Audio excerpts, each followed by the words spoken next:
In this video I am going to show you how I've changed my DS shell. Now this is a packet and you see it comes very compact, and what you have is everything in there, so multiple plastic bags keeping everything tidy. And this is the top half, which comes in two pieces, which I will be splitting. There you go. And one of these pieces is exactly what I'm going to change because of the hinges being broken.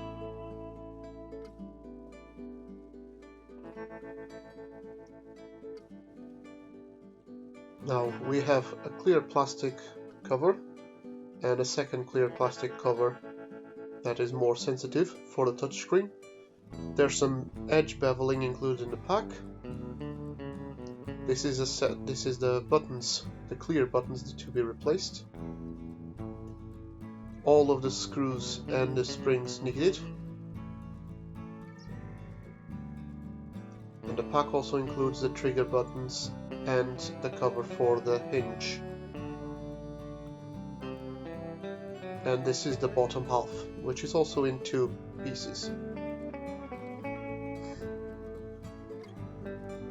And the pack also brings a cartridge, a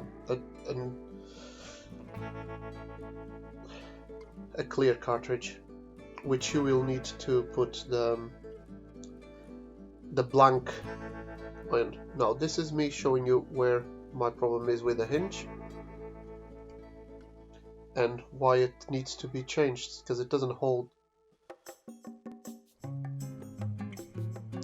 So first thing to do is to remove the cartridge, and I'm here just comparing them to demonstrate that you need to keep it blank.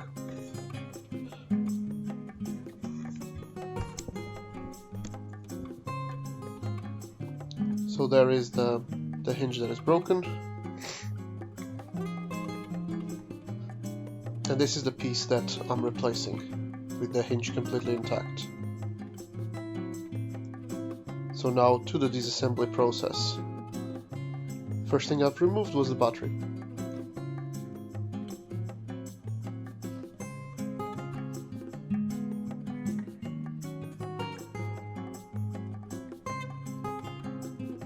So behind the battery you have two other bolts, but before that I'm going to show you something else. Some of the screws that you remove are covered with plastic bits. So here I'm pointing them out and showing the plastic bits on my other DS. So you have to prise them off using a small screwdriver and then glue them back afterwards. The kit brings those plastic bits as well.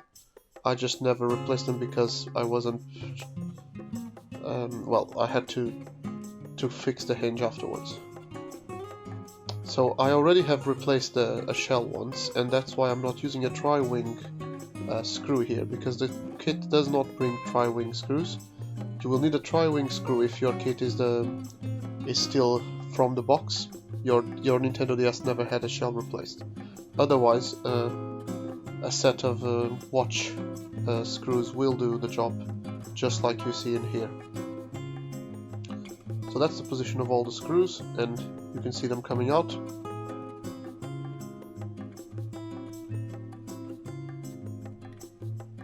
Just doing a bit of organizing and removing the last two screws.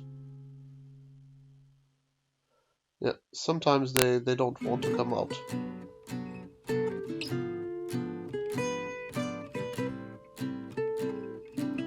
This process overall took me nearly 4 hours, with a few stops here and there, and I was taking it very slowly and just very gently doing everything. Now you can see that I'm very gently prising off the bottom half of the DS, because that is the starting point to the disassembly process. So there is the bottom half come out, and the triggers are in place, as you can see.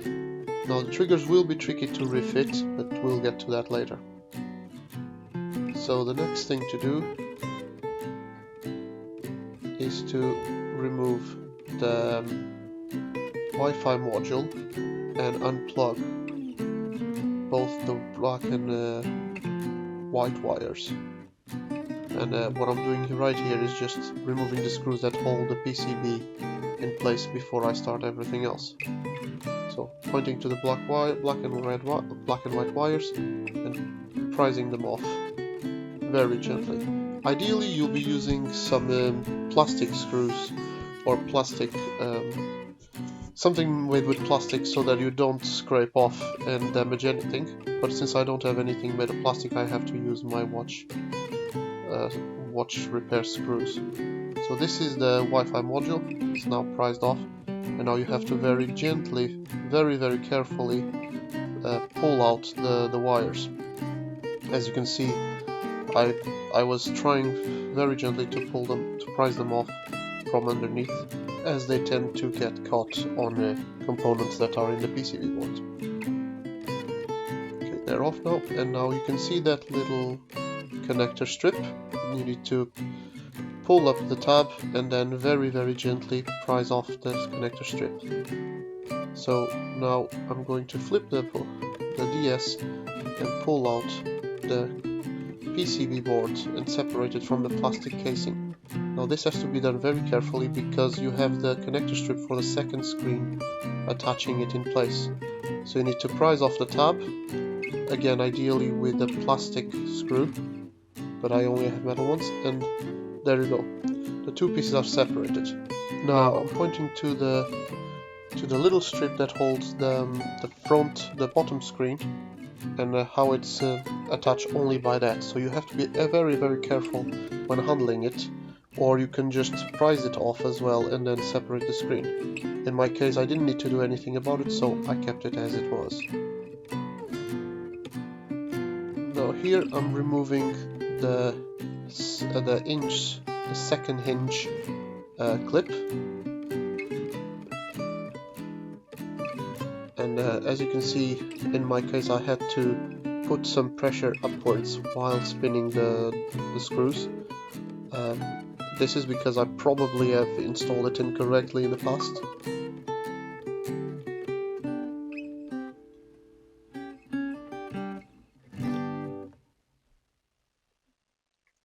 And now I can actually pull off the part, and the bottom half of the DS shell can come out slowly. Now I'm pointing here to the position of the other screws. They're behind some tabs again.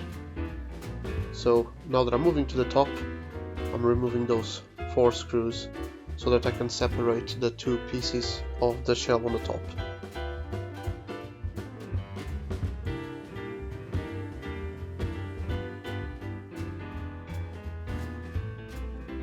So pulling the connector strip through is a bit tricky, but there is a very small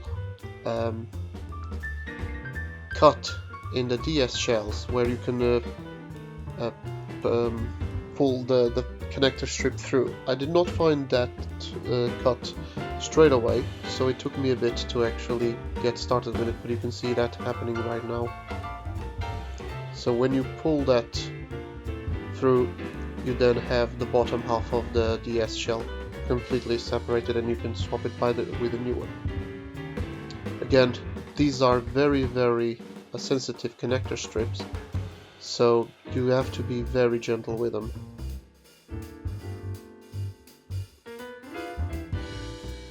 And there it is.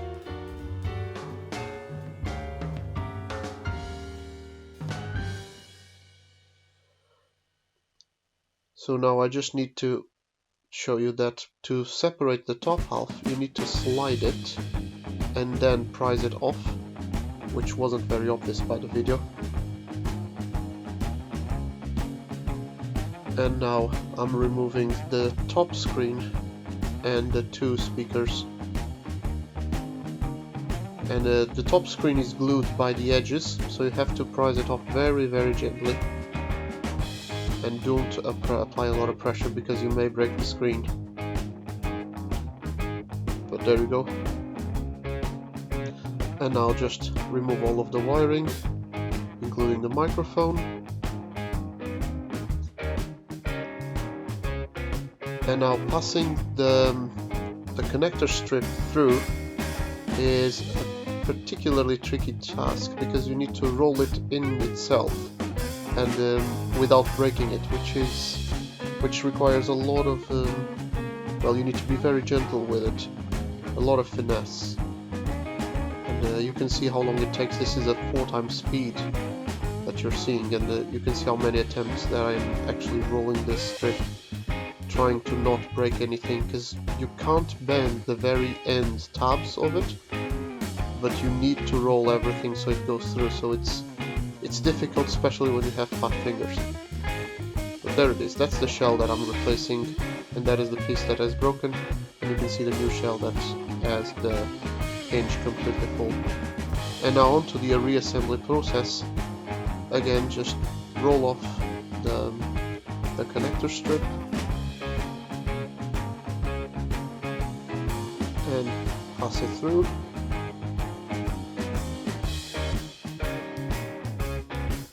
Then put the hinge pin, well, it's not a pin, but a sleeve. Yeah. Refit the hinge sleeve. And now, because I did this job fairly quickly, I don't really need to put any new glue in the screen. So the glue is still tacky, and I just prized the screen back and pushed it.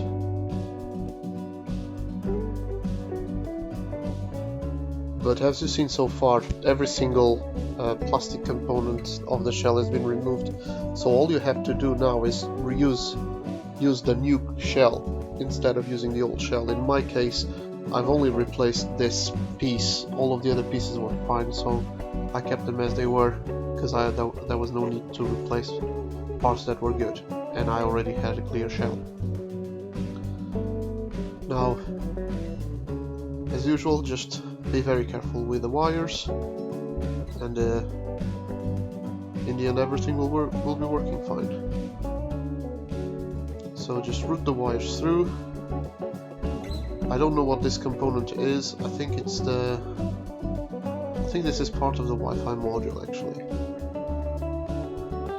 So yeah, just route the wires through exactly the same way they were before. Make sure the sleeve is attached correctly, because it tends to slide off, and you need to put a bit of pressure to actually slot it back in. And as you can see, fat hands don't help.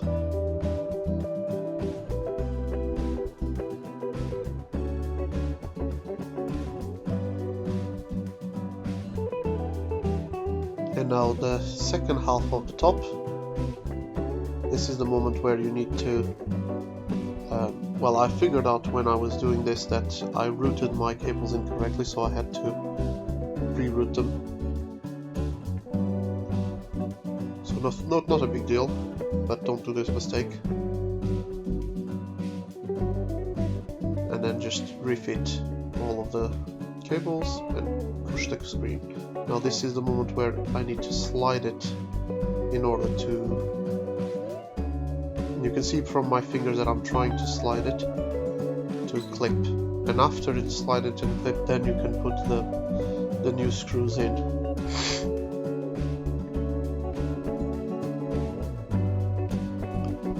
Now figuring out which screws to use is a bit tricky. I have used the shorter screws for this and the longer screws for the hinge. The black screws I can't remember what I used them for, but I've sorted everything out, and by the amount of screws that you can see, you can kind of figure out where they go. In the past I have used the black screws to hold the hinge, this time I've used the longer silver screws, but I actually don't know which ones are correct, but everything is held in place at the moment, so I assume that it's not a big deal to have the incorrect screw. Now unfortunately the camera is right behind the place where I'm trying to use the screw, so you can't see much.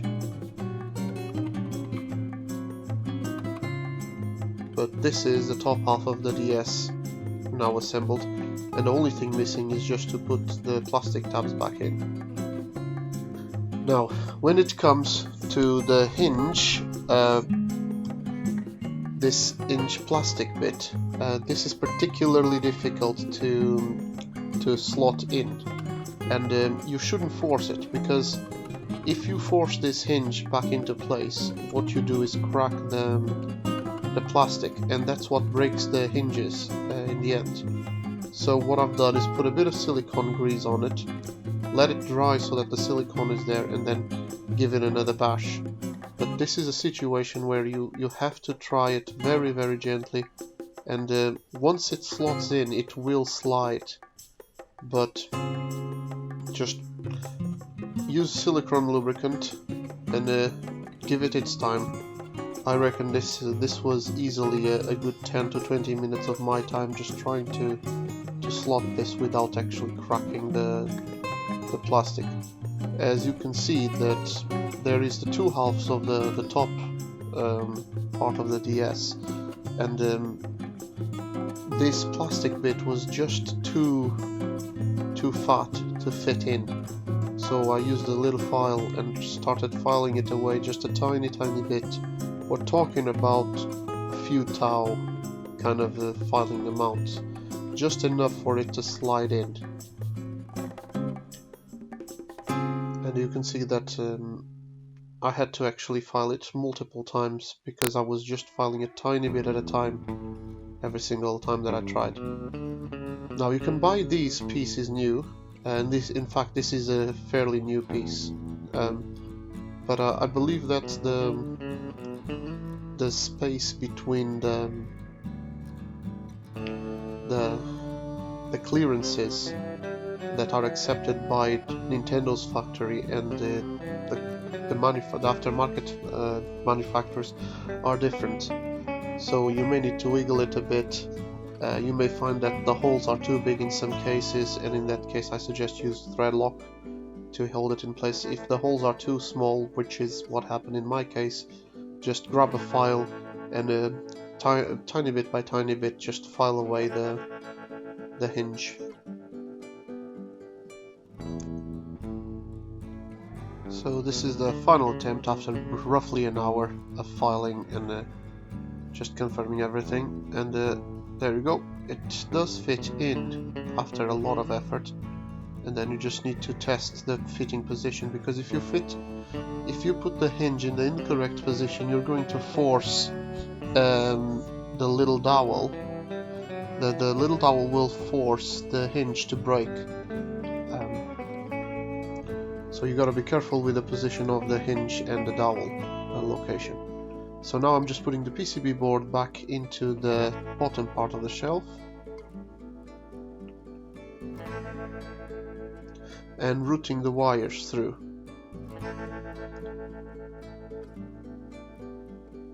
Now the two wires are easy, and now the connector strip, it's the same nightmare as usual, but since there's that little cut through the shell, you just need to slide it through the cut and then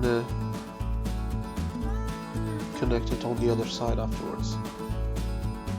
So it's a bit difficult, it's a bit tricky, but it can be done. So here's the part of the hinge that needs to be screwed in place.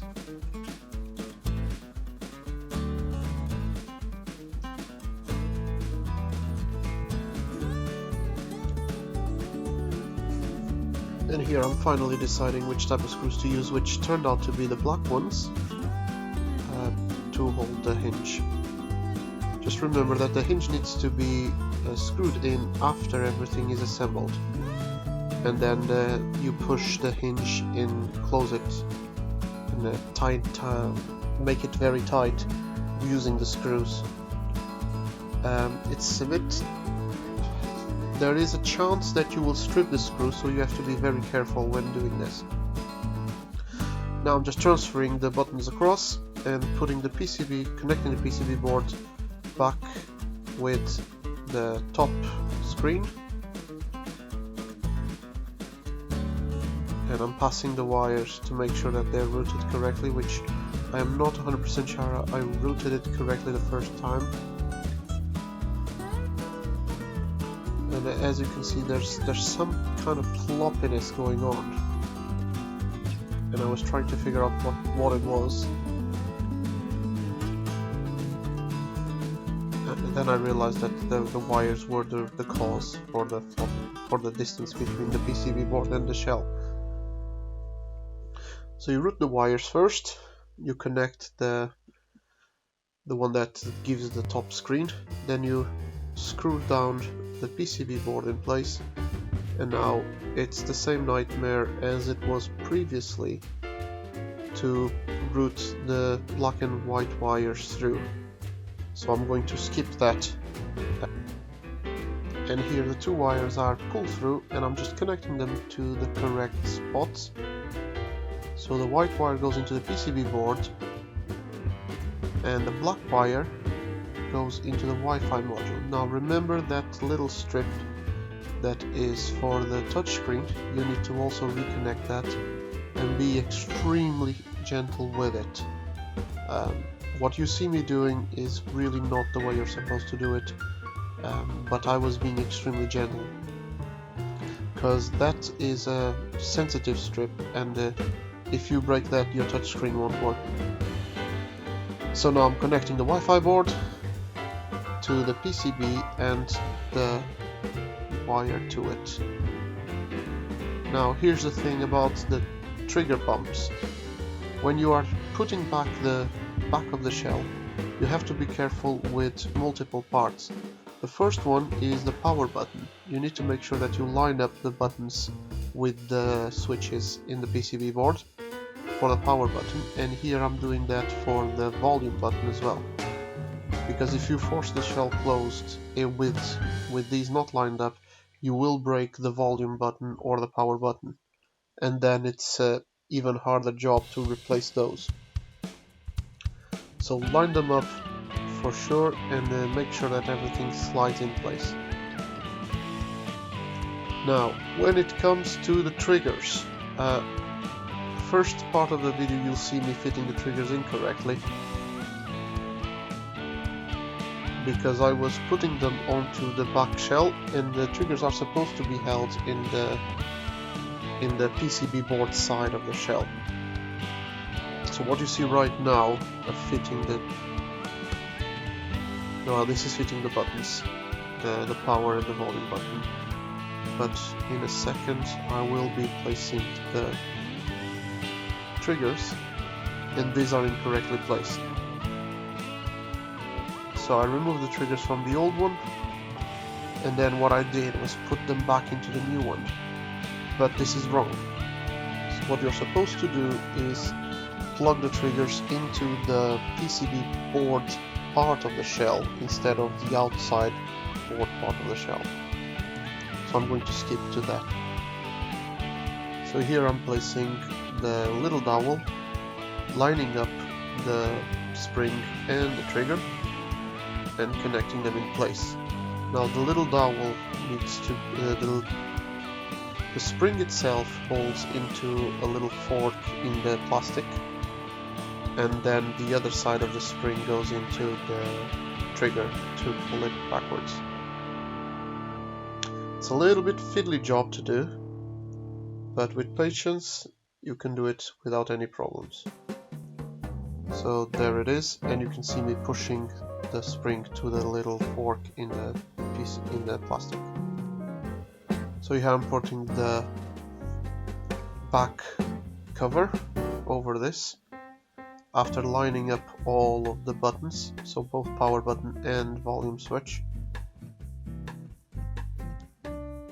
And now I'm starting to screw down things. Now as you screw down, you will find that you're applying some pressure, and you need to do a bit of tapping around just to make sure that everything slots in place. If you don't have things perfectly lined up. In my case, I believe I had them lined up, but you may see me tapping in the screen or in the shell in a minute. So here's the thing, this is the battery cover, and it takes a screw and then you put a little sleeve over the screw, as you can see there. So that holds the screw in place and it will never come out of the battery shell.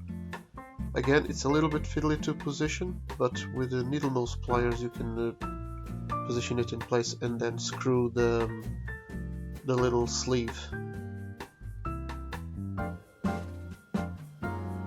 As you can see, I was actually struggling with the task on the camera.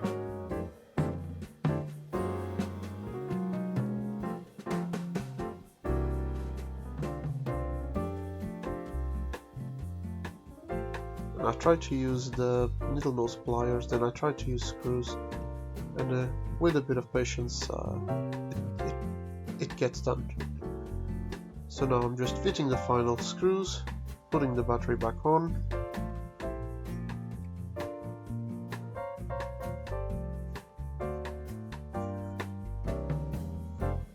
closing the lid, and finally testing.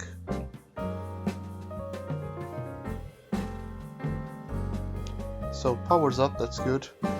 It's asking me for some details. The touchscreen is working. So this is a bit annoying that I need to set it up. I'm going to skip that and just show that the console still works.